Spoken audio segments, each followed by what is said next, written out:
اللہ تعالی وبرکاتہ۔ الحمد للہ وکفا وسلام علی عبادہ الذین اصطفیٰ، اما بعد فاعوذ باللہ من الشیطان الرجیم، بسم اللہ الرحمن الرحیم۔ قال اللہ تبارک وتعالی فی القرآن المجید والفرقان الحمید، ان اللہ وملائکتہ یصلون علی النبی یا ایہا الذین آمنوا صلوا علیہ وسلموا تسلیما۔ اللہم صلی علی سیدنا وعلی آل سیدنا ونبینا مولانا محمد معدن الجود والکرم وآلہ الکرام وابنہ الکریم وبارک وسلم۔ حضرات گرامی، اللہ تبارک و تعالیٰ کا بے پناہ شکر اور احسان ہے کہ اللہ پاک نے اپنے پیارے حبیب دانائے غیوب صاحب الاولاق صلی اللہ علیہ وسلم کے نالان پاک کے صدقے ہمیں اور آپ کو مغرب، عشاء اور وتر کی نماز با جماعت ادا کر کے آج کی اس بابرکت محفل میں بیٹھنے کے اللہ نے توفیق عطا فرمائے۔ اللہ پاک ہم سب کی حاضری کو اپنی بارگاہ میں قبول و مقبول فرمائے۔ میں نے کل پارہ نمبر 8 کی تفسیر آپ کی سماعتوں کے حوالے کیا تھا۔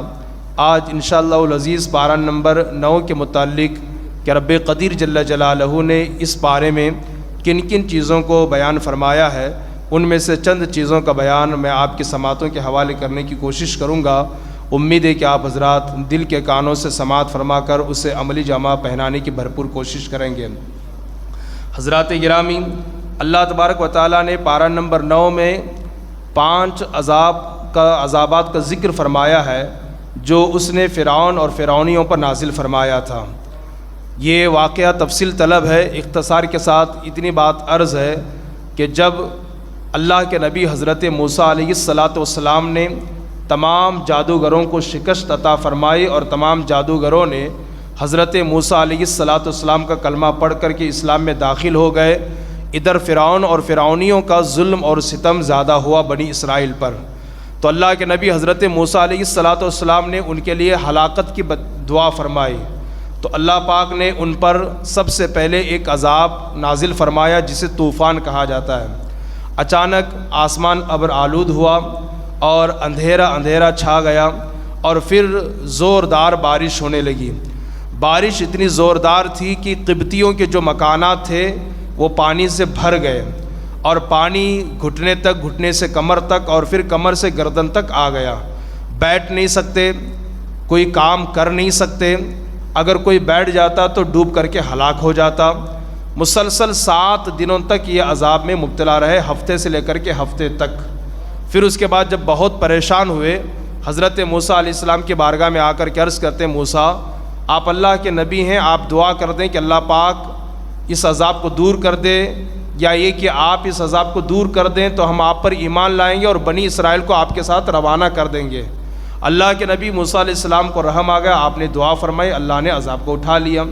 یہاں ایک میں آپ کو نفیس بات بتانا چاہوں گا، وہ یہ ہے اللہ کی قدرت کا کرشمہ دیکھیں۔ قبطیوں کے مکانات اور بنی اسرائیل کے مکانات بالکل ملے جلے ہوتے ہیں، لیکن وہ جو بارش کا طوفان کا جو پانی تھا قبطیوں کے مکان میں تو جاتا تھا، لیکن بنی اسرائیل کے مکانات پانی سے محفوظ ہوتے ہیں۔ پانی کا چند قطرہ بھی بنی اسرائیل کے گھر میں نہ جاتا، وہ بالکل محفوظ اور مامون ہوتے ہیں۔ اللہ کے نبی نے دعا فرمائی تو اللہ نے عذاب کو دور کر دیا۔ پھر اس کے بعد کیا ہوا، جیسے بارش ختم ہوئی، طوفان ختم ہوا، تو دیکھا کہ فصل بہت اچھی آئی ہوئی ہے اور باغات میں پھل بہت زیادہ ہیں درختوں پر۔ تو ان لوگوں نے کہا یہ بارش تو ہمارے لیے عذاب نہیں بلکہ رحمت کا ذریعہ تھی۔ پھر ان لوگوں نے ایمان لانے کے بجائے پھر موسیٰ علیہ السلام اور آپ کی قوم کو ستانا شروع کیا۔ پھر اللہ کے نبی موسیٰ علیہ السلام نے دوبارہ ان کے لیے ہلاکت کی دعا فرمائی، تو اللہ نے ان پر جوؤں کا عذاب مسلط فرمایا۔ جوؤں کا عذاب، جو ہے ان کے داڑھی کے بالوں میں، ان کے مونچھ کے بالوں میں، ان کے بھاؤں اور پلکوں کے بالوں میں، سر کے بالوں میں، پورے بدن میں جو نظر آتے ہیں، اور پھر برتنوں میں جو نظر آتے ہیں، یہاں تک کہ ہفتے تک اسی عذاب میں وہ مبتلا رہے۔ پھر پریشان ہو کر کے جناب موسیٰ سے کہا کہ آپ اس عذاب کو دور کر دیں تو ہم ضرور آپ پر ایمان لائیں گے اور بنی اسرائیل کو آپ کے ساتھ رخصت کر دیں گے۔ پھر آپ نے دعا فرمائی تو اللہ نے انہیں عذاب سے نجات عطا فرمائی۔ پھر ایمان لانے کے بجائے ان لوگوں نے بغاوت کی، سرکشی کی، اور حضرت موسیٰ علیہ السلام اور آپ کے قوم کا انہوں نے مذاق اڑایا۔ پھر 1 مہینے تک صحیح سلامت رہے۔ پھر 1 مہینے کے بعد پھر انہوں نے حضرت موسیٰ اور بنی اسرائیل کو ستایا، ظلم کے پہاڑ توڑے۔ تو اللہ کے نبی موسیٰ علیہ السلام نے پھر ہلاکت کی بد دعا فرمائی، تو اللہ پاک نے ان پر تیسرا عذاب نازل فرمایا ٹڈیوں کا۔ ایک کیڑے کا نام ہے، وہ کیڑا جو ہے ان کے تمام فصلوں کو چاٹ گیا اور ان کے گھر کے کھڑکیوں اور دروازوں کو کھا گیا، حتیٰ کہ ان کے گھر میں جو لوہے کے جو کیلے اور میخ تھے اسے تک یہ کیڑا جو نا چاٹ گیا اور بہت پریشان ہو گئے لوگ۔ تو اللہ کی نبی حضرت موسیٰ کی بارگاہ میں پھر حاضر ہوئے، پھر دعا کی درخواست کی، جناب موسیٰ نے پھر دعا فرمائی، اللہ نے عذاب کو اٹھا لیا۔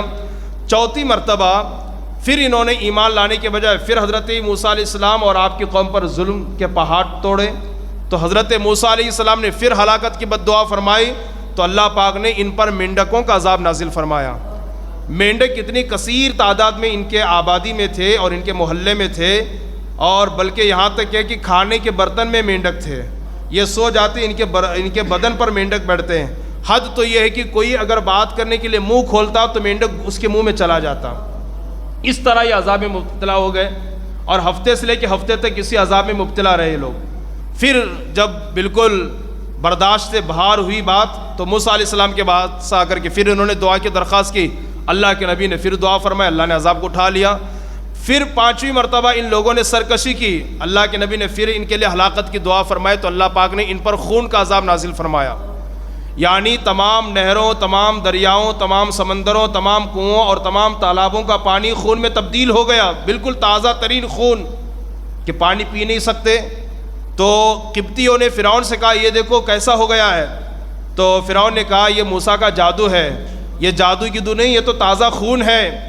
تو فرعون نے کہا ایک کام کرو، بنی اسرائیل جن برتنوں سے پانی نکالتے ہیں کنویں سے، ان کے برتن سے پانی نکال کر کے پی لو۔ لیکن خدا کی قدرت کا کرشمہ دیکھیں کہ بنی اسرائیل کے برتنوں سے پانی نکالا جاتا تو پانی پانی ہوتا، اور ان کا برتن کا پانی جیسے ان کے برتن میں ہوتا تو خون ہو جاتا۔ یہاں تک کہ قبطیوں کی عورتوں نے کہا کہ تم اپنے منہ میں پانی لے کر کے ہمارے منہ میں کلی کر دو، تو بنی اسرائیل اپنے منہ میں پانی لے کر ان کے منہ میں کلی کرتے تو ان کے منہ میں پانی ہوتا اور جیسے ان کے منہ میں جاتا تو خون میں تبدیل ہو جاتا۔ پریشان ہو گئے، ایک ہفتے تک اسی عذاب میں گرفتار رہے۔ پھر اس کے بعد اللہ کے نبی موسیٰ علیہ السلام کی بارگاہ میں حاضر ہوئے اور پھر آپ سے دعا کی درخواست کی، آپ نے دعا فرمائی، اللہ نے عذاب کو اٹھا لیا۔ اخیر میں جب ان کا ظلم، ان کا گناہ، ان کی بے حیائی، ان کی سرکشی حد سے زیادہ بڑھ گئی، اللہ پاک نے سمندر میں غرق کر کے ہمیشہ کے لیے ان کو نیست و نابود فرما دیا۔ اسی کا ذکر کرتے ہوئے اللہ 90 پارے میں فرماتا ہے، فَأَرْسَلْنَا عَلَيْهِمُ الطُّوفَانَ وَالْجَرَادَ وَالْقُمَّلَ وَالضَّفَادِعَ وَالدَّمَ آیَاتٍ مُفَصَّلَاتٍ فَاسْتَكْبَرُوا وَكَانُوا قَوْمًا مُجْرِمِينَ۔ تو ہم نے ان پر طوفان، ٹڈی اور جوئیں اور مینڈک اور خون کی جدا جدا نشانیاں بھیجی، تو انہوں نے تکبر کیا اور وہ مجرم قوم تھی۔ ٹھیک ہے، اور پھر آگے اللہ فرماتا ہے، وَلَمَّا وَقَعَ عَلَيْهِمُ الرِّجْزُ قَالُوا يَا مُوسَى ادْعُ لَنَا رَبَّكَ بِمَا عَهِدَ عِندَكَ لَئِن كَشَفْتَ عَنَّا الرِّجْزَ لَنُؤْمِنَنَّ لَكَ وَلَنُرْسِلَنَّ مَعَكَ بَنِي إِسْرَائِيلَ۔ اور جب وہ عذاب میں گرفتار ہوتے نا، اب میں پوائنٹ کی بات، یہ واقعہ تو میں نے اس کو تفصیل کے ساتھ آپ کے سامنے نہیں بیان کیا، اکثر آپ اس کو سنتے رہتے ہیں۔ اب پوائنٹ کی بات سنیے، اللہ فرماتا ہے کہ جب وہ عذاب میں گرفتار ہوتے، مینڈکوں کے عذاب میں، جوؤں کے عذاب میں، ٹڈیوں کے عذاب میں، خون کے عذاب میں اور طوفان کے عذاب میں، جب ان پر عذاب آتا یا جب وہ عذاب میں گرفتار ہوتے تو حضرت موسیٰ سے جا کر کیا کہتے، لَئِن كَشَفْتَ عَنَّا الرِّجْزَ، اگر آپ ہم سے اس عذاب کو دور کر دیں، ٹھیک ہے، لَنُؤْمِنَنَّ لَكَ، تو ہم ضرور آپ پر ایمان لائیں گے، وَلَنُرْسِلَنَّ مَعَكَ بَنِي إِسْرَائِيلَ، اور بنی اسرائیل کو آپ کے ساتھ بھیج دیں گے۔ یہاں جملے پر غور کیجئے گا، اگر آپ اس عذاب کو ہم سے دور کر دیں، اللہ سے نہیں کہہ رہے لوگ، موسیٰ علیہ السلام سے کہہ رہے ہیں، اگر آپ عذاب کو دور کر دیں تو ہم ضرور آپ پر ایمان لائیں گے۔ دیکھتا ہوں کتنے لوگ اس کو کیچ کرتے ہیں، اگر آپ عذاب کو دور کر دیں تو ہم ضرور آپ پر ایمان لائیں گے اور بنی اسرائیل کو آپ کے ساتھ بھیجیں گے۔ یہاں سے یہ بات سمجھ میں آئی کہ اللہ کے کاموں کو اللہ کے بندوں کی طرف منسوب کر سکتے ہیں، نہیں سمجھے آپ لوگ؟ اللہ کے کاموں کو اللہ کے بندوں کی طرف منسوب کر سکتے ہیں۔ عذاب کو دور کون کرتا ہے؟ خدا کرتا ہے کہ بندہ کرتا ہے؟ خدا کرتا ہے نا۔ لیکن فرعونیوں نے، قبطیوں نے عذاب کو دور کرنے کی نسبت اللہ کی طرف نہیں کی، موسیٰ علیہ السلام کی طرف کی۔ اگر آپ نے عذاب کو دور کر دیا تو ہم ضرور آپ پر ایمان لائیں گے۔ اس پر نہ حضرت موسیٰ علیہ السلام نے ناراضگی کا اظہار فرمایا، نہ اللہ تبارک و تعالیٰ نے کوئی وعید بیان فرمائی۔ نہ ناراضگی کا اظہار بیان فرمایا۔ اس سے پتہ چلا کہ اللہ کے کاموں کو اللہ کے ولیوں اور نبیوں کی طرف نسبت کر سکتے ہیں۔ اب میں ایک دو تین مثال اور دے کر کے آپ کو سمجھانا چاہوں گا۔ مجھے بتائیے اولاد کون دیتا ہے؟ بولیے اللہ نا۔ بیٹا کون عطا کرتا ہے؟ اللہ۔ لیکن حضرت جبرائیل علیہ السلام حضرت مریم سے کہتے ہیں، قرآن کہتا ہے اِنَّ وَأَنَا رَسُولُ رَبِّكَ لِأَهَبَ لَكَ غُلَامًا زَكِيًّا، اے مریم میں تو تیرے رب کی طرف سے بھیجا ہوا قاصد ہوں تاکہ میں تجھے پاکیزہ لڑکا اور بیٹا عطا کروں۔ بیٹا عطا کرنے کی نسبت حضرت جبرائیل نے اپنی طرف کی، حالانکہ بیٹا اللہ عطا کرتا ہے۔ پتہ چلا اللہ کے کاموں کو اولیاء اللہ اور فرشتوں کی طرف اور انبیاء کی طرف اس کی نسبت کر سکتے ہیں۔ ایک اور موٹی بات بتا کر اپنی گفتگو کو آگے بڑھاؤ کہ حضرت عیسیٰ علیہ السلام نے مردوں کو زندہ کرنے کی نسبت اپنی طرف کی، عیسیٰ علیہ السلام نے بیماروں کو شفا دینے کی نسبت اپنی طرف کی، اور عیسیٰ علیہ السلام نے پرندوں کو بنا کر کے اڑانے کی نسبت اپنی طرف کی۔ اب میں آپ سے پوچھتا ہوں مردوں کو زندہ کون کرتا ہے؟ اللہ کرتا ہے، لیکن حضرت عیسیٰ کہتے ہیں کہ میں مردوں کو زندہ کرتا ہوں۔ مجھے بتائیے بیماروں کو، مادرزاد اندھوں کو اور کوڑ کی بیماروں کو شفا کون دیتا ہے؟ اللہ دیتا ہے، لیکن حضرت عیسیٰ اس کی نسبت اپنی طرف کرتے ہیں۔ مجھے بتائیے پرندوں میں جان کون ڈالتا ہے؟ اللہ ڈالتا ہے، لیکن حضرت عیسیٰ اس کی نسبت اپنی طرف کرتے ہیں۔ قرآن کہتا ہے انی اخلق لکم من الطین کہیئۃ الطیر فانفخ فیہ فیکون طیرا باذن اللہ وابرئ الاکمہ والابرص واحیی الموتى باذن اللہ۔ میں مٹی کے پرندے بنا کر ان میں پھونک کر کے انہیں اڑا دیتا ہوں تو وہ اڑتے ہوئے پرندے ہوتے ہیں۔ میں مردوں کو زندہ کرتا ہوں اللہ کی اجازت سے، اور میں مادرزاد اندھوں اور کوڑ کے مریضوں کو شفا دیتا ہوں۔ تو ان سب کی نسبت حضرت عیسیٰ نے اپنی طرف کی۔ یہاں سے یہ بات سمجھ میں آئی اللہ کے کاموں کی نسبت انبیاء و اولیاء کی طرف کرنا جائز و درست ہے۔ اور اگر آپ حدیث میں جائیں گے آپ کو سینکڑوں واقعات ملیں گے، سینکڑوں واقعات۔ جنگ بدر میں حضرت عکاشہ کی تلوار ٹوٹ گئی، لڑتے لڑتے حضرت عکاشہ کی تلوار ٹوٹ گئی۔ آپ حضور کی بارگاہ میں آئے، سرکار نے فرمایا کھجور کے درخت کی ٹہنی لے کے آؤ۔ کھجور کے درخت کی ٹہنی حضور کی بارگاہ میں پیش کی گئی۔ حضور نے ہاتھ لگا کر کے حضرت عکاشہ کو دیا، جاؤ اس سے لڑو۔ تو جیسے وہ کھجور کے درخت کی ٹہنی حضرت عکاشہ کے ہاتھ میں گئی، وہ لکڑی تلوار بن گئی۔ وہ لکڑی، مجھے بتائے لکڑی میں تلوار کی طاقت کون دیتا ہے؟ اللہ دیتا ہے نا، لیکن اللہ کے عطا سے نبی بھی عطا کرتے ہیں، اللہ کے عطا سے نبی بھی عطا کرتے ہیں۔ جنگ احد میں حضرت قتادہ کے آنکھ میں تیر لگ گئی، آنکھ کا ڈھیلا باہر آ گیا۔ آپ اس کو ہاتھ میں پکڑ کر کے حضور کی بارگاہ میں آ گئے، کہا یا رسول اللہ لڑتے لڑتے آنکھ میں تیر لگ گئی ہے جس کی وجہ سے آنکھ کا ڈھیلا نکل کے باہر آ گیا ہے۔ نبی نے یہ نہیں فرمایا کہ میں کیا کر سکتا ہوں، میرے پاس وہ پاور اور میرے پاس وہ قوت نہیں ہے۔ درجنوں حدیث کی کتابوں میں حدیث آپ کو ملے گی، درجنوں کتابوں میں۔ سرکار نے فرمایا ادھر آؤ، پھر سرکار نے لعاب دہن لگایا اور آنکھ کے ڈھیلوں کو وہیں پر رکھ کر کے اپنا ہاتھ پھیر دیا تو آنکھ پہلے سے زیادہ مضبوط ہو گئی۔ مجھے بتائیے آنکھوں میں یہ شفا کون دیتا ہے؟ لیکن اللہ کے عطا سے حضور عطا کر رہے ہیں۔ اور اسی طرح غزوہ خیبر کے موقع پر حضرت سلمہ بن اقوا کی پنڈلی کی ہڈی ٹوٹ گئی، حضور کی بارگاہ میں آئے، کہا یا رسول اللہ لڑتے لڑتے پنڈلی کی ہڈی ٹوٹ گئی ہے۔ سرکار نے فرمایا پیر آگے کرو، سرکار نے اپنا ہاتھ پھیر دیا تو بالکل صحیح سلامت ہو گئی۔ پانی کون برساتا ہے؟ پیاسوں کی پیاس کون بجھاتا ہے؟ اللہ بجھاتا ہے نا۔ ایک سفر میں 1500 صحابہ کرام یا 1400 صحابہ کرام تھے، اور جب پیاس سے جاں بلب ہوئے سرکار کی بارگاہ میں پیاس کی شکایت عرض کی، سرکار نے فرمایا ایک پیالہ لے آؤ۔ پیالہ سرکار کی بارگاہ میں پیش کیا گیا، سرکار نے پیالے میں ہاتھ رکھا، 10 انگلیوں سے پانی کا چشمہ جاری ہوا، سارے صحابہ سیراب ہو گئے اور تمام جانور بھی سیراب ہو گئے۔ حالانکہ پانی دینا اللہ کا کام ہے، لیکن اللہ کے عطا سے انبیاء بھی دیتے ہیں۔ تبھی تو میرا امام پکار کر کے کہتا ہے نا، انگلیاں ہیں فیض پر، ٹوٹے ہیں پیاسے جھوم کر، ندیاں پنجاب رحمت کی جاری ہے، واہ واہ۔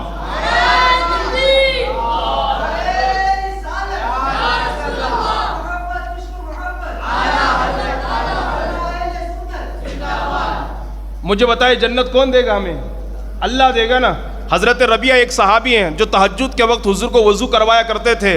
ایک دن حضور کا دریا رحمت جوش میں تھا، فرمایا ربیعہ کچھ مانگنا ہے تو مانگ لو۔ حضرت ربیعہ نے دنیا کی کوئی چیز نہ مانگی، کہا یا رسول اللہ جس طرح دنیا میں آپ کے ساتھ رہنے کا موقع مل رہا ہے، جنت میں بس آپ کے قدموں میں جگہ مل جائے۔ کیا کہا کچھ اور مانگ لو، کہا یا رسول اللہ آپ کے قدموں میں جنت مل جائے، کہا کچھ اور مانگ لو، کہا یا رسول اللہ آپ کے قدموں میں جنت مل جائے۔ سرکار نے فرمایا جاؤ میں نے تمہیں جنت عطا کر دی۔ جنت دینا مولا کا کام ہے، لیکن مولا کی عطا سے انبیاء بھی جنت عطا کرتے ہیں، ٹھیک ہے۔ یہ اس آیت سے ہمیں پتہ چلا کہ اللہ کے کاموں کی نسبت انبیاء و اولیاء کی طرف کرنا جائز و درست ہے۔ اسی طریقے سے آپ دیکھیں اس میں اللہ پاک نے 90 پارے میں کیا بیان فرمایا، بہت ساری باتیں، میں چند باتیں آپ کو بیان کر رکھا ہوں۔ یہاں سے یہ بات سمجھ میں آئی کہ یہ فرعونیوں پر جو مسلسل پے در پہ 5 عذاب جو اترے، اللہ نے اس کو کہاں بیان فرمایا ہے؟ بولیے 90 پارے میں۔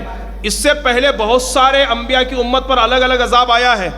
بنی اسرائیل فرعونیوں پر خون کا عذاب، ٹڈیوں کا عذاب، طوفان کا عذاب، مینڈکوں کا عذاب اور جوؤں کا عذاب آیا ہے، ٹھیک ہے۔ حضرت شعیب علیہ السلام کی قوم ہے، حضرت لوط علیہ السلام کی قوم ہے، حضرت ہود علیہ السلام کی قوم ہے، قوم سمود اور قوم عاد ہے، ان پر بھی الگ الگ عذاب آیا، اور اتنا خطرناک عذاب آیا ہے کہ اللہ اکبر سن کر کے جسم کے رونگٹے کھڑے ہو جاتے ہیں۔ کسی کو یہ چہرے بندر کی طرح کر دیے گئے، کسی کے چہرے سور اور خنزیر کی طرح کر دیے گئے، اور کسی پر اللہ اکبر ایسا ہوا کہ پتھر کی برسات ہوئی ہے، کسی قوم کی بستی کو الٹ کر کے رکھ دیا گیا ہے۔ طرح طرح کے عذابات آئے انبیاء کرام کی امتوں پر ان کے گناہوں کی وجہ سے۔ کیا اس امت میں گناہ نہیں پائے جاتے ہیں؟ کیا اس امت میں گناہ؟ بلکہ علماء فرماتے ہیں تمام انبیاء کی امت میں جو گناہ تھے وہ سارے گناہ اور اس کے علاوہ دوسرے گناہ آج اس امت میں پائے جاتے ہیں۔ لواطت کا گناہ ایک امت میں تھا، ان کی بستی کو الٹ کے رکھ دیا گیا، وہ گناہ آج اس امت میں بلکہ ہر شہر میں اور ہر علاقے میں یہ گناہ ہوتا ہے۔ ناپ تول کی کمی کرنا حضرت شعیب علیہ السلام کی قوم کی علامت تھی، ناپ تول کی کمی آج کیا یہ امت نہیں کرتی ہے؟ کرتی ہے۔ اسی طریقے سے جو ساری امتوں کے جو گناہ تھے وہ سارے گناہ آج اس امت میں ہے، لیکن کسی کے چہرے بندر کی طرح نہیں ہوتے، کسی کے چہرے خنزیر کی طرح نہیں ہوتے، آسمان سے پتھر کی برسات نہیں ہوتی، خون کا عذاب نہیں آتا ہے، اور پھر اسی طریقے سے جو ہے وہ طوفان نہیں آتا ہے۔ وجہ کیا ہے؟ تو اللہ قرآن میں 90 پارہ فرماتا ہے 2 چیزوں کی بنیاد پر۔ کتنی چیزوں کی بنیاد پر؟ اور پہلی چیز کیا ہے؟ رب کہتا ہے وَمَا كَانَ اللَّهُ لِيُعَذِّبَهُمْ وَأَنْتَ فِيهِمْ۔ اللہ کہتا ہے اے محبوب، اللہ کی رحمت کو یہ گوارا نہیں ہے کہ وہ بندوں پر عذاب نازل کرے درا حالے کہ آپ ان کے درمیان موجود ہیں۔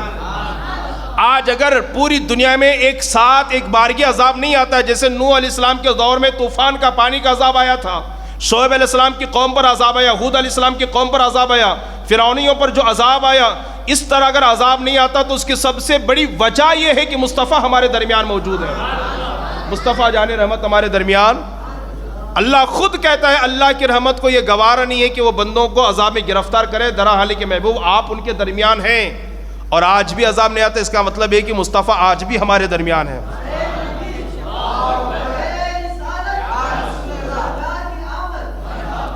مصطفیٰ جان رحمت آج بھی ہمارے درمیان ہیں۔ اور ایک تو یہ چیز ہو گئی، اس کو اللہ نے 90 پارے فرمایا۔ اور دوسرا عذاب کیوں نہیں آتا ہے؟ ہاں یہ اور بات ہے کہ مختلف علاقوں میں عذاب آتا ہے، جیسے کسی علاقے میں آ گیا، کسی محلے میں آ گیا، کسی گاؤں میں آ گیا، لیکن پوری دنیا میں ایک بارگی عذاب نہیں آتا ہے۔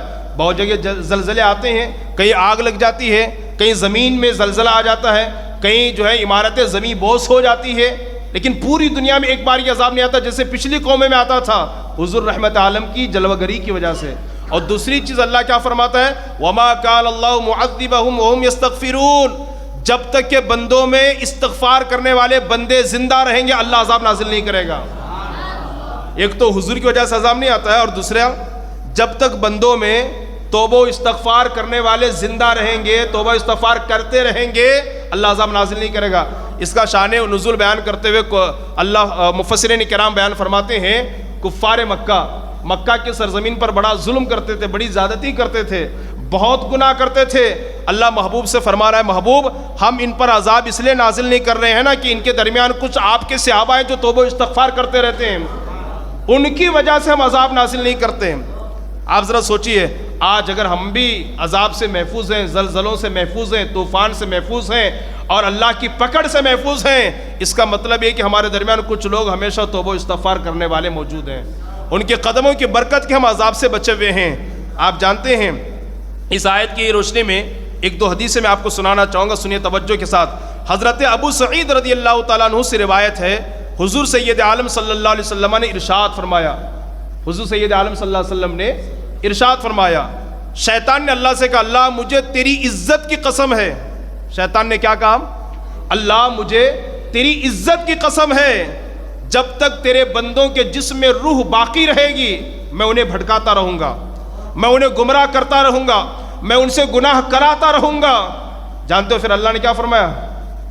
سن شیطان، مجھے میری عزت کی قسم ہے، جب تک وہ توبہ کرتے رہیں گے میں انہیں معاف کرتا رہوں گا۔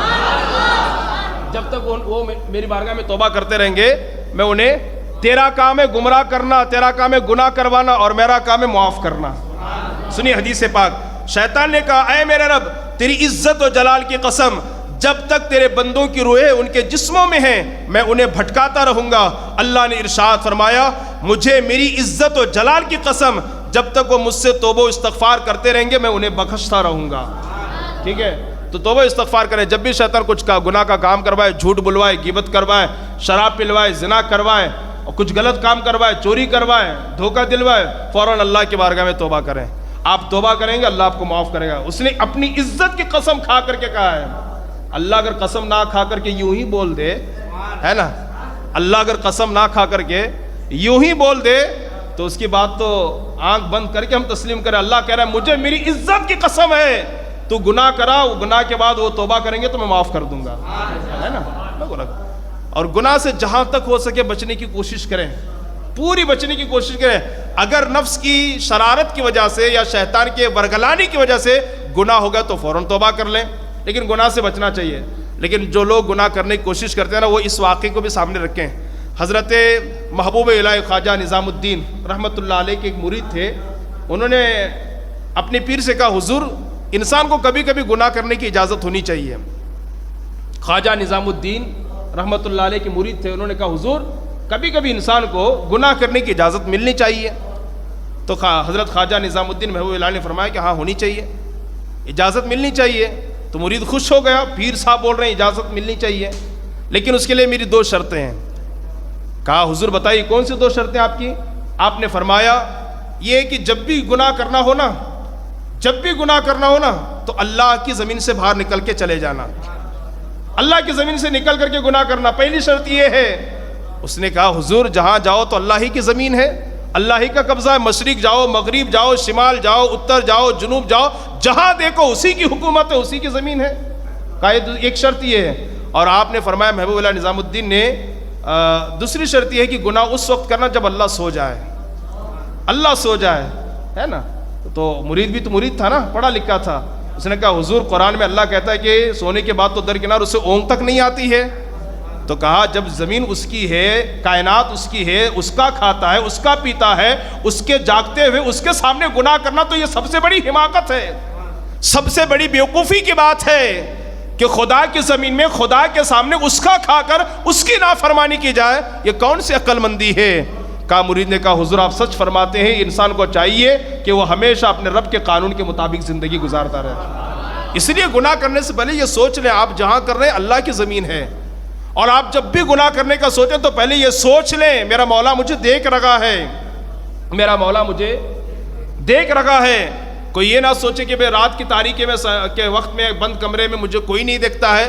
ہم جس خدا کے ماننے والے اس خدا کے بارے میں قرآن میں خود خدا کہتا ہے نیند تو درکنار اسے اونگ بھی نہیں آتی ہے۔ اللہ لا الہ الا هو الحی القیوم لا تأخذہ سنۃ ولا نوم، نہ اسے اونگ آتی ہے نہ اسے۔ یہاں ایک بات بتا دو، موسیٰ علیہ السلام نے اللہ سے پوچھا مولا تو سوتا کیوں نہیں ہے نا؟ اور ہمارا حال کیا، ہم نہ سوئیں تو ہمارا منہ پک جاتا ہے، کھانا مشکل ہو جاتا ہے نا، بدن میں گرمی آ جاتی ہے، بخار چڑھ جاتا ہے، ساری چیزیں، ہے نا۔ موسیٰ علیہ السلام نے اللہ سے پوچھا مولا تو سوتا کیوں نہیں ہے؟ اللہ پاک نے فرمایا موسیٰ علیہ السلام سے، تفسیر روح البیان کی روایت ہے، موسیٰ سے رب نے فرمایا موسیٰ 2 شیشے کے برتن لے لو اور اس میں پانی بھر لو اور لے کر کے کھڑے ہو جاؤ۔ اللہ کے حکم کے مطابق موسیٰ علیہ السلام 2 شیشے کے برتن لے کر کے کھڑے ہو گئے، پانی بھر کر کے۔ کئی گھنٹے گزر گئے، ایک وقت تو آیا کہ حضرت موسیٰ علیہ السلام پر نیند کا غلبہ آ گیا اور پھر جیسے نیند کا غلبہ آیا تو دونوں ہاتھوں میں جو ہے نا وہ حرکت ہوئی اور دونوں شیشے زمین پر گر کر کے پھوٹ کے ختم ہو گئے. دونوں شیشے کے بوتل تھے, پھوٹ گئے, پانی زمین میں آ گیا. اب رب العالمین نے فرمایا موسیٰ اگر تمہاری طرح میں بھی سو جاؤں تو یہ ساتوں زمین و آسمان ٹکرا کر کے آپس میں ختم ہو جائیں گے, ہے نا. یہ رب العالمین نے جو پوری کائنات کو چلا رکھا ہے. سورج اپنے وقت پہ نکل رہا ہے, چاند اپنے وقت پہ نکل رہا ہے, ستارے اپنے وقت پہ نکل رہے ہیں. آج دنیا میں اتنا زبردست سسٹم ہوتا ہے اور جگہ جگہ کیمرہ لگا ہوتا ہے, پولیس کھڑے ہوئے ہوتے ہیں اور زبردست ہاوے بنا ہوا ہوتا ہے, لیکن پھر بھی ہزار انتظامات کے بعد بھی ایکسیڈنٹ ہوتے کہ نہیں ہوتے ہیں.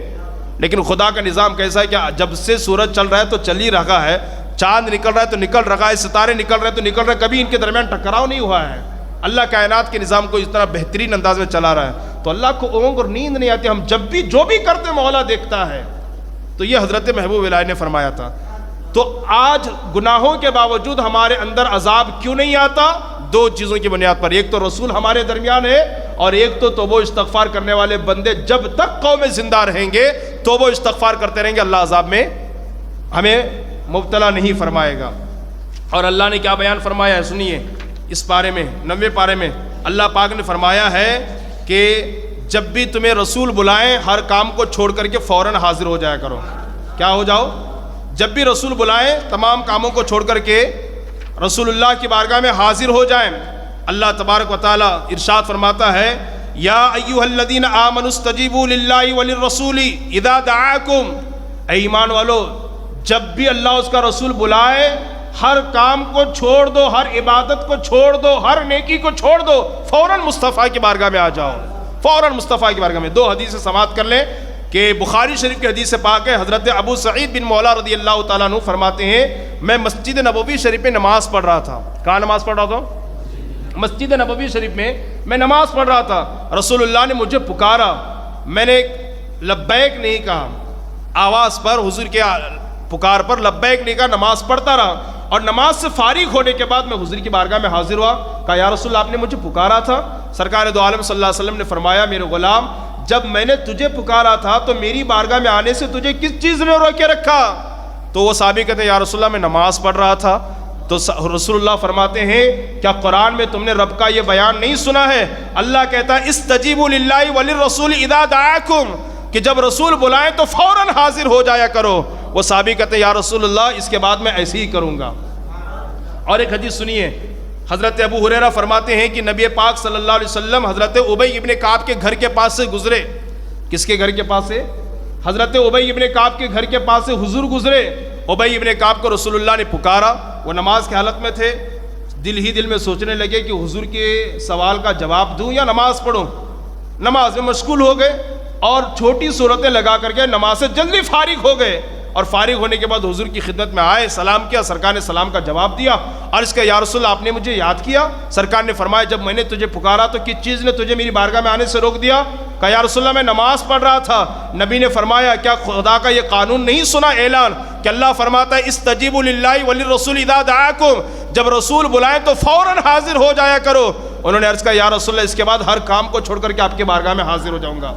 اب علماء فرماتے ہیں اس آیت کی روشنی میں رسول جب بھی کسی کو بلائیں وہ کسی حالت میں ہو وہ اپنے اس کام کو چھوڑ کر کے فوراً حضور کی بارگاہ میں حاضر ہو جائے.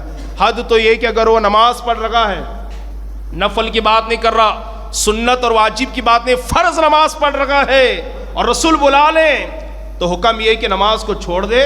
جیسے 4 رکعت فرض پڑھ رہا ہے, 2 رکعت پہ رسول نے بلا لیا, نماز کو چھوڑ دے, حضور کی بارگاہ میں جائے اور جانے کے بعد حضور اس سے کہیں جاؤ بازار جاؤ, ترکاری خریدو, راشن خریدو, لاؤ پکاؤ, خود بھی کھاؤ, اوروں کو کھلاؤ. اور وہ صحابی بازار جائیں, بات کریں, ترکاری خریدیں, راشن خریدیں, لائیں, چولہا لگائیں, پکائیں, خود بھی کھائیں, اوروں کو کھلائیں. جب سارے کام سے فارغ ہو جائیں پھر جب نماز پڑھنے کے لیے جائیں تو شروع سے نہ پڑھیں, جہاں سے نماز کو چھوڑا تھا وہیں سے نماز کو پڑھیں. اس لیے کہ یہ جو کچھ کام کیا ہے حضور کے اطاعت میں انہوں نے کیا ہے, اور حضور کی اطاعت کرنا ہی اللہ کی اطاعت کرنا ہے. ہم اگر ادھر ادھر دیکھ لیں تو ہماری نماز چلی گئی. ہم نماز میں تھوڑا سا کھانس دیں اور حروف پیدا ہو جائے تو نماز فاسد. ہم اگر نماز میں ایسی سانس لیں کہ جس سے حروف پیدا ہو تو نماز چلی جائے گی. یا نماز میں ہم نے سلام کیا، کلام کیا، بات کیا، سہون، عمدن، خطأن، کسی بھی طرح سے ہم نے کلام کیا تو ہماری نماز چلی جائے گی. لیکن حضور کی اطاعت میں بازار جا کر کے راشن لا کر کے پکائے، خود بھی کھائے، دوسروں کو کھلائے، تو وہ نماز میں ہے. کیا نبی کو میرے رب نے اختیارات عطا فرمائے ہیں، ہے نا. یہ حضور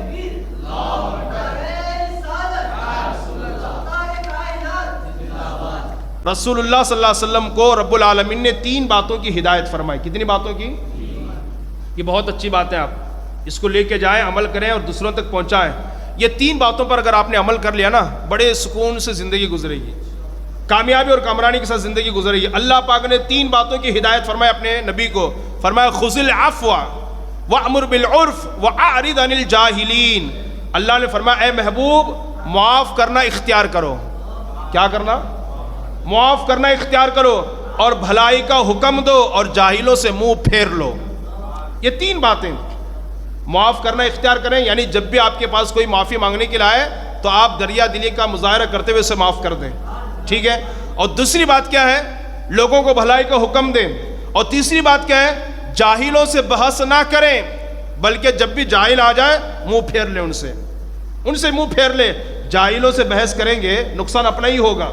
تو پہلی چیز کے بارے میں آپ کو بتاؤں، اللہ نے فرمایا خذ العفو، معاف کرنا اختیار کریں. حضور صلی اللہ علیہ وسلم کی زندگی کا اگر آپ مطالعہ کریں گے تو عفو، درگزر اور معاف کرنے کی جو صفت ہے حضور کے اندر، وہ اعلیٰ درجے کی صفت ہے. کیسے کیسے گنہگاروں کو میرے نبی نے معاف کیا، سنیے. جب جنگ بدر ہوئی نا، بدر مکہ اور مدینہ اس کے بیچ میں میدان ہے جہاں پر اسلام کی سب سے پہلی جنگ لڑی گئی ہے، اسے جنگ بدر کہتے ہیں. اور جنگ بدر میں کافروں کو بڑا زبردست نقصان پہنچا. 70 کافر مارے گئے اور 70 کافر گرفتار کیے گئے. بڑا نقصان ہوا. حضور صلی اللہ علیہ وسلم کی شہزادی اور بیٹی حضرت زینب رضی اللہ تعالیٰ عنہ وہ مکہ میں رہتی تھی. ان کے جو شوہر ہیں حضرت ابو العاص، انہوں نے کیا کیا، اب چونکہ کافروں کو بڑا زبردست نقصان پہنچائے، کہیں یہ ان کو تکلیف نہ پہنچائے، اس لیے ابو العاص نے نبی کی بیٹی حضرت زینب کو مکہ سے روانہ کیا مدینے کے لیے. تو جیسے وہ نکلی مدینے کے لیے مکہ سے، تو کافروں کو معلوم پڑ گیا، قریش کے خاندان کو، کہ نبی کی بیٹی جا رہی ہے. تو ان لوگوں نے ان کا تعاقب اور پیچھا کیا اور ایک مقام پر آ کر کے حضرت زینب کو پا لیا. تو ان لوگوں میں سے ایک صاحب ہے جن کا نام حبار بن اسود ہے، انہوں نے کیا کیا، حضرت زینب پر تیر چلایا. وہ تیر حضرت زینب کو لگا، آپ اونٹنی سے نیچے آ گئی، جس کی وجہ سے آپ امید سے تھی، آپ کا حمل ساقط ہو گیا. آپ کا حمل ساقط ہو گیا. کوئی میری بہن بیٹی اور آپ کی بہن بیٹی کے ساتھ ایسا سلوک کرے، ہم برداشت کریں گے؟ بالکل برداشت نہیں کریں گے. ہم چاہیں گے جتنا ہو سکے اس کو ہم تکلیف پہنچائیں. یہ حبار بن اسود نے تیر چلایا، نبی کی بیٹی سواری سے نیچے آئی، امید سے تھی، حمل سے تھی، حمل زائل ہو گیا، ساقط ہو گیا، گر گیا، اور اسی حالت میں وہ تکلیف اٹھا کر کے مدینہ منورہ پہنچی. حضرت جبیر بن مطعم رضی اللہ تعالیٰ عنہ فرماتے ہیں کہ کچھ دنوں کی بات تھی، کچھ دنوں کے بعد میں حضور کے ساتھ بیٹھا ہوا تھا کہ حضور صلی اللہ علیہ وسلم کے دروازے کے پاس یہ حبار بن اسود آیا. کسی نے کہا حضور آپ اس کو جانتے ہیں؟ ہاں میں اس کو جانتا ہوں، اس کو دیکھ چکا ہوں. تو ایک صحابی تلوار لے کر کھڑے ہو گئے تاکہ اس کی گردن مار دیں. سرکار نے فرمایا نہیں، بیٹھ جاؤ. وہ بیٹھ گئے. وہ سامنے آ کر کہتے ہیں اے محمد صلی اللہ علیہ وسلم، میں گواہی دیتا ہوں کہ اللہ کے سوا کوئی معبود نہیں ہے، اور محمد صلی اللہ علیہ وسلم آپ اللہ کے رسول ہیں، آخری نبی ہیں. اللہ آپ پر درجنوں سلام اور رحمتیں نازل فرمائے. مجھ سے جو کچھ خطائیں ہو گئی ہے اسے اگر آپ معاف کرنا چاہیں تو معاف کر دیں. آپ سے بچنے کے لیے میں نے مکہ چھوڑا اور پھر عجم کے ملکوں میں سفر کرنا چاہا، لیکن نکلنے سے پہلے مجھے آپ کا حلم، آپ کی بردباری، آپ کا عفو درگزر اور معاف کرنا مجھے یاد آ گیا. میں اتنا بڑا مجرم گرچہ ہوں لیکن مجھے یقین ہے کہ آپ ضرور مجھے معاف کر دیں گے. اگر آپ مجھے معاف کرنا چاہیں تو معاف کر دیں. نبی کی بیٹی کو تیر چلا کر زمین پہ گرا کر حمل کو گرانے والا وہ شخص جب نبی کی بارگاہ میں آتا ہے تو نبی نے فرمایا جا، میں نے تجھے اللہ کے لیے معاف کر دیا، اللہ کے لیے میں نے تجھے معاف کر دیا. کیا یہ ہم اپنے اندر نہیں پیدا کر سکتے ہیں؟ کیا یہ چیز ہم اپنے اندر پیدا نہیں کر سکتے ہیں؟ کوئی اگر ہم سے معافی مانگے، یہاں پر معاملہ یہ ہے کہ بیٹے سے اگر غلطی ہو جائے تو باپ معاف کرنے کو تیار نہیں، بیوی سے غلطی ہو جائے تو شوہر معاف کرنے کو تیار نہیں، شاگرد سے اگر غلطی ہو جائے تو استاد معاف کرنے کو تیار نہیں. ہر ایک کبر و غرور کے اندر نظر آتا ہے اور ہر ایک کی گردن اکڑی ہوئی نظر آتی ہے. حالانکہ آپ کو معلوم ہے اس آخری عشرے میں جو دعا سب سے زیادہ پڑھی جاتی وہ کون سی دعا ہے؟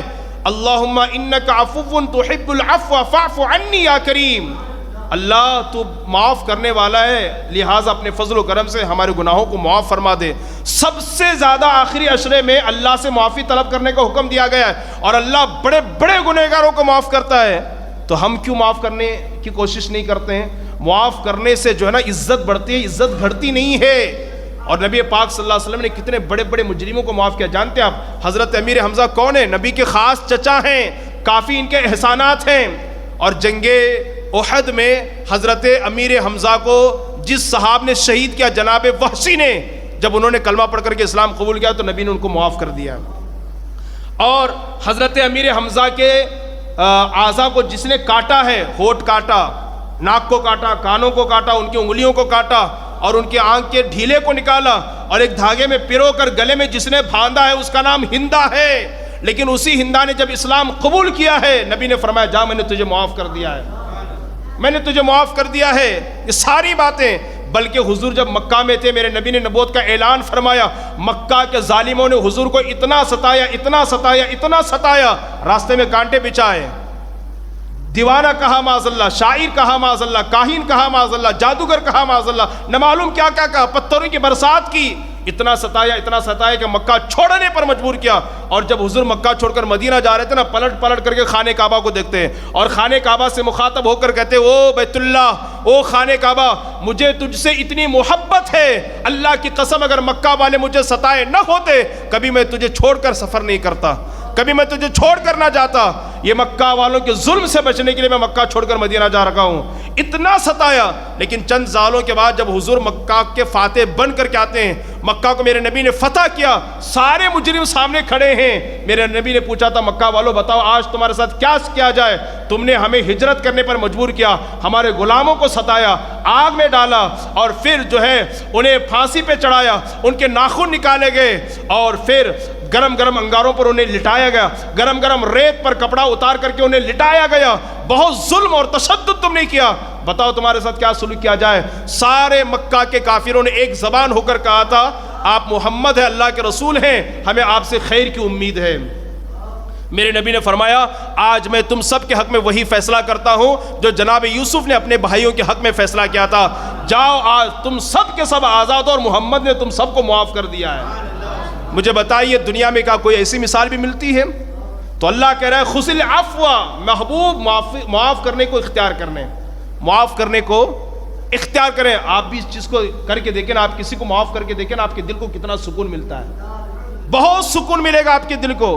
کسی کو معاف کر کے کسی کی غلطی معاف کر کے دیکھیں آپ، بہت سکون ملے گا. اور دوسری بات کیا ہے؟ نیکیوں کا حکم دیں، آپ نیکیوں کی دعوت دیں، بہت سکون ملے گا. اور تیسری بات کیا ہے؟ جاہلوں کے منہ نہ لگیں. اعلیٰ حضرت نے الملفوظ میں فرمایا ہے جاہلوں کے اگر آپ منہ لگیں گے، وہ چیخ چلا کر کے آواز کر کے بات کرے گا تو لوگ یہ سمجھیں گے کہ یہ حق پر ہے اور آپ نہ حق پر ہو، بلکہ آپ سلام کر کے گزر جائیں، اسی میں خیر و عافیت ہے. بلکہ یوں بھی بیان کیا جاتا ہے، لوگ بیان کرتے ہیں ایک راستہ ہو، دو راستے ہوں اور ایک راستے میں اژدھا بیٹھا ہو اور دوسرے راستے میں جاہل بیٹھا ہو، تو جہاں سانپ بیٹھا ہو وہاں سے گزرو، اس لیے کہ اگر سانپ ڈسے گا تو موت آئے گی اور جاہل سے بحث ہوگی تو ایمان چلا جائے گا. جاہل بڑا خطرناک ہوتا ہے. جاہل کیا ہوتا ہے؟ بڑا خطرناک ہوتا ہے. اور ایک دوسرے مقام پر تو رب نے فرمایا سلام کہہ کے گزر جاؤ، بس سلام کر کے گزر جاؤ، جاہلوں سے بحث نہ کرو. اس لیے یہ تین چیزیں آپ اب بھی اپنے اندر پیدا کریں، انشاءاللہ تعالی جو ہے آپ کی زندگی بہت سکون کے ساتھ گزرے گی، بہت سکون کے ساتھ. اور ایک آخری بات یہ ہے کہ اللہ تبارک و تعالیٰ نے اسی 90 پارے میں فرمایا ہے تمہارا مال اور تمہاری اولاد تمہارے لیے فتنہ ہے. کیا ہے؟ فتنہ ہے، آزمائش ہے. اس لیے کہ بہت سارے لوگ جب مال کی بات آتی ہے نا وہ آزمائش میں گرفتار ہو جاتے ہیں، دوں کی نہ دوں. اولاد کی بات آتی ہے تو پھر وہاں پیچھے ہٹ جاتے ہیں. زندگی بھر ہم ایسے لوگوں کو بھی جانتے ہیں جن کے جب تک اولاد نہیں ہوئی دوسروں کے بچوں کو خوب یہ کرتے رہے ساری چیزیں. آپ فضول خرچی نہ کریں، آپ برتھ ڈے نہ بنائیں، آپ جو ہے شادی میں فضول خرچی نہ کریں، لیکن جب اپنے بیٹوں کی بات آئی تو نہ انہوں نے حلال دیکھا نہ حرام دیکھا، نہ انہوں نے فضول خرچی کی طرف کوئی توجہ کی اور نہ سادگی کے ساتھ زندگی شادی کرنے کی انہوں نے کوئی کوشش کی ہے. اب بیٹی کی شادی ہے جی، بیٹی کی شادی ہے، دھوم دھام سے ہونی چاہیے. اولاد اور مال یہ دونوں فتنہ ہے، آزمائش ہیں، اور بہت سارے لوگ تو جہنم میں صرف اولاد کی وجہ سے جائیں گے، اور بہت ساری اولاد تو والدین کی وجہ سے جہنم میں جائے گی، اور اللہ سے کہے گی مولا میں اس وقت تک کہ جہنم میں نہیں جاؤں گا جب تک میرے ساتھ میرے ماں باپ کو نہ بھیجا جائے۔ ہاں یہ روایت میں آپ کو بتا رہا ہوں، جب اولاد کو جہنم میں ڈالا جائے گا تو اولاد اللہ سے عرض کرے گی مولا جب تک میرے ماں باپ کو جہنم میں نہ بھیجا جائے میرے ساتھ، میں جہنم میں نہ جاؤں گا۔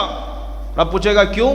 مولا ان کی وجہ سے آج میں جہنم میں جا رہا ہوں، کاش کہ اگر انہوں نے میری تربیت کی ہوتی، کاش کہ اگر انہوں نے مجھے سمجھایا ہوتا چوری نہیں کرنا چاہیے، غیبت نہیں کرنا چاہیے، نماز نہیں چھوڑنا چاہیے، روزہ نہیں چھوڑنا چاہیے، ماہ رمضان کا ادب کرنا چاہیے، مولا انہوں نے اگر میری تربیت کی ہوتی، مجھے سمجھایا ہوتا تو میں یہ گناہوں سے بچا ہوتا اور آج جہنم میں نہ جا رہا ہوتا۔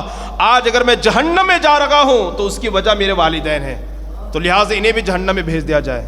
آپ ذرا سوچئے، آج لاکھوں روپے خرچ کر کے ہم اپنے بیٹے کو ڈاکٹر بناتے ہیں، انجینئر بناتے ہیں، ہے نا، بہت کچھ اس کے نام پر بینک بیلنس کر کے چلے جاتے ہیں، لیکن وہ بیٹا ماں باپ کے انتقال کے بعد ایک مرتبہ بھی اپنے والدین کے لیے ہاتھ اٹھا کر کے دعا کرنے کی کوشش نہیں کرتا ہے۔ لیکن خدا کی قسم اگر آپ نے اپنے بیٹے کو دین سے قریب کر دیا، وہ کتنا ہی غریب کیوں نہ ہو، دن میں ایک مرتبہ تو ہاتھ اٹھا کر کے دعا کرے گا مولا میرے ماں باپ کو جنت نصیب فرما۔ ایک صاحب سے میں نے پوچھا کہ ماشاءاللہ بہت آپ کی جائیداد ہے، بہت بینک بیلنس آپ کا بہت اچھا ہے، یہ سب آپ کے بڑوں کی محنتوں کا نتیجہ ہے، ان کی کاوشوں کا نتیجہ ہے کہ آج آپ اتنا کماتے، اتنا بڑا کاروبار ہے آپ کا، کبھی ان کے نام پر دعا بھی کرتے ہیں آپ؟ نئے حضرت رمضان میں ذرا ان کے نام پر کیا بھی دیتے ہیں، ہے نا، رمضان پہ ان کے نام پر 100-500 روپے کچھ دیتے ہیں اس طریقے سے، یا رمضان پہ ان کو یاد کرتے ہیں۔ یہ ہمارا مسئلہ ہے، جنہوں نے محنتیں کر کے قربانیاں دے کر کے آپ کو یوں اتنا جائیداد اتنی دولت دے کر کے وہ چلے گئے کہ آپ آرام سے بیٹھ کر کے کھا رہے ہو، حق تو یہ تھا کہ ہر گھنٹہ آپ ان کے لیے ہاتھ اٹھا کر کے دعا کرتے ہیں، لیکن لوگ دینے کی کوشش نہیں کرتے۔ لیکن وہی اگر آپ نے اپنے بیٹے کو دیندار بنایا، دین سے قریب کیا، وہ ہر جمعہ آپ کی قبر پر حاضر ہوگا، وہ ہر جمعہ آپ کے لیے مغفرت کی دعا کرے گا، ہر جمعہ کے ہر نماز میں آپ کے لیے بخشش کی وہ دعا کرے گا، اگر آپ نے اپنے بچوں کو دین سے قریب کیا۔ اس لیے میری گزارش یہ ہے، ڈاکٹر بنانے کے ساتھ، انجینئر بنانے کے ساتھ، بزنس مین بنانے کے ساتھ، لائر اور وکیل بنانے کے ساتھ اپنے بیٹے کو دیندار ضرور بنائیں، دیندار ضرور بنائیں، تاکہ وہ آپ کے لیے مغفرت اور بخشش کی دعا کر سکے۔ اللہ پاک کی بارگاہ میں دعا گو کہ اللہ پاک مجھے آپ کو کہنے سننے زیادہ عمل کی توفیق عطا فرمائے، جتنے بیمار ہیں اللہ پاک سب کو شفا عطا فرمائے، اللہ پاک جملہ مرحومین کی بے حساب مغفرت فرمائے، اللہ پاک بے قصور قیدیوں کو رہائی عطا فرمائے، اور اللہ تبارک و تعالی ہر طرح کی جسمانی اور روحانی بیماریوں سے ہماری حفاظت فرمائے۔ وما علینا الا البلاغ۔ السلام علیکم ورحمۃ اللہ وبرکاتہ۔